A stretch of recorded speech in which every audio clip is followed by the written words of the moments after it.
Welcome to the Rusted Garden. Today I want to show you how to oven dry tomatoes and pack them in olive oil. This is one of my bush cherry tomatoes and it's starting to get beat up. Well, it is beat up and it's dying back. And the heat of August and late July usually does that to a lot of my tomatoes. But you can see a lot of cherry tomatoes on there ready to be picked. If you come over here, this is my Baxter bush cherry that I did a video on. This plant's doing actually pretty well, still producing and growing green tomatoes. But that's coming to the end. But it's also loaded with ripe red cherries. So I'm going to show you how to oven dry them, pack them in oil, preserve them, and this way you will have tomatoes at a future date, and they do. They taste great. These are the cherry tomatoes that I collected that we're going to oven dry. And all you do is, well, thoroughly clean them, of course, and then cut them right down the middle. And there's actually four varieties of tomatoes in here, but I took out three. This one's the Baxter bush cherry. This is a Borghese, and this is a black plum. The Borghese is a Italian tomato that's actually made for sun drying and for oven drying, and I'll put more of that up on the page or up on the video. So all you're going to do is cut the tomatoes down the middle, set them on a tray with, you could use foil or parchment or just use the tray, but I like to use the aluminum foil, and set the sliced cherry tomatoes on a tray just like that. Leave a little bit of space between them so the heat gets through them, and you're going to put them in an oven on about 200 degrees, and they'll take anywhere from 2 to 6 hours depending on the size. You can also do this process with larger tomatoes and cut them into slices, but for cherry tomatoes it'll take about, I don't know, somewhere between 2 and 3 hours for them to thoroughly dry. And then once these are done, I'm going to show you how to pack them in olive oil, how to season them. You don't need to put anything on them right now. These are the oven dried tomatoes. I did say earlier that they take 2 to 3 hours. I checked my notes, and that's actually for kale chips.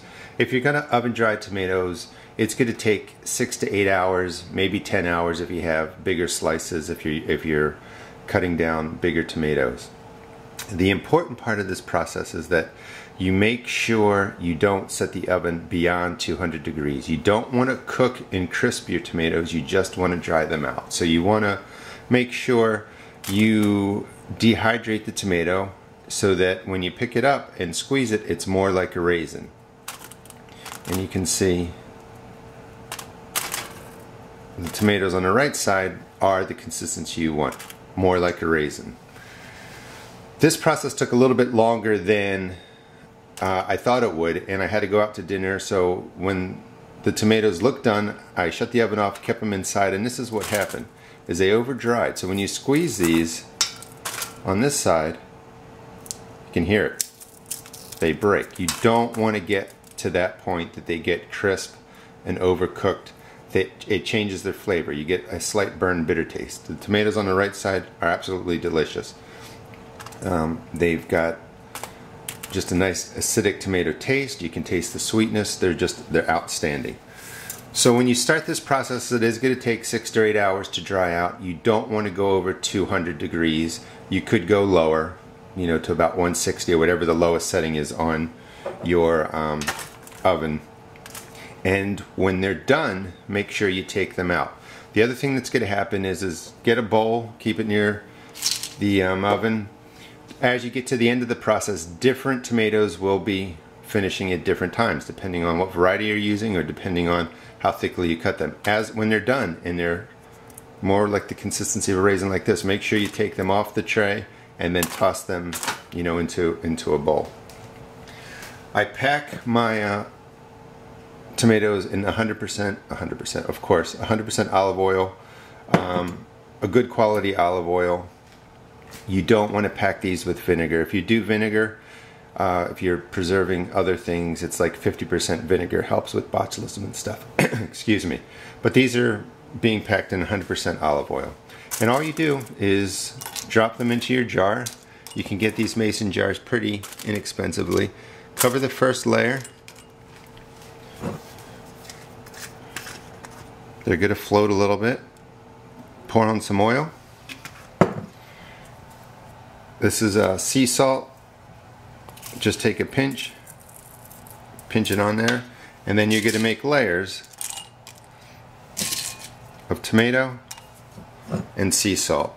Add a little more oil, a little more sea salt, more tomatoes,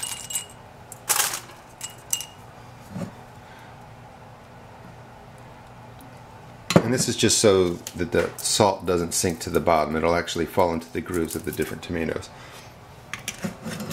And when you're done, you're going to have a packed jar of sun-dried tomatoes and olive oil. Keep this in the refrigerator. Other people that can give you their opinion on whether or not you can store these outside the refrigerator. I want them to, I read different things, but I'm going to keep them in the refrigerator. I also use small jars. I'll go through these pretty quickly. When you do store olive oil in the refrigerator, it's going to get cloudy. That's perfectly normal. When it comes back out and gets to room temperature, the oil will go back to normal. Once you pack them in oil, you want to wait 2 or 3 days and just let the oil and salt get into them. But when they're done, you can do whatever you want with them. I'm going to be using them really as an hors d'oeuvre, putting them on slices of French bread. You can cook them into a pasta sauce. You can saute them out of the jar in olive oil, put them right on pasta. There's a lot of different things you can do, and they have great tomato taste. If you enjoyed this video, please check out my blog at www.therustedgarden.blogspot.com and check out my YouTube video channels. I now have nearly 70 garden videos. Thanks.